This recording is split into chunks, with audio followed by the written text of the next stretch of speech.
ঢুকছি। এই যে কাঠের পালিশ করা দরজা, এটা একটা রুম, এটা ডবল বেড, তিনজনও শুতে পারবে। বেডের যা সাইজ, এই যে আমার সবচেয়ে ভালো লেগেছে কার্টেন।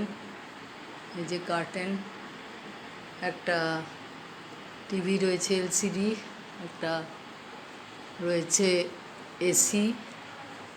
এই যে এটা রথের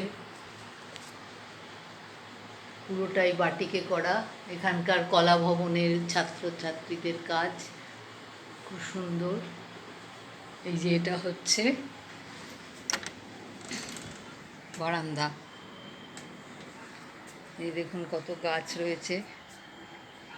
এই যে এখানে একটা ছোট টেরাস মতো আছে, এখানেও প্রচুর গাছ, পরে ছাদে দেখাবো। এই যে দরজাটা, আবার ঢুকে গেলাম। এটা একটা রুম, এই যে মিরর, এটা একটা কাপবোর্ড মতো,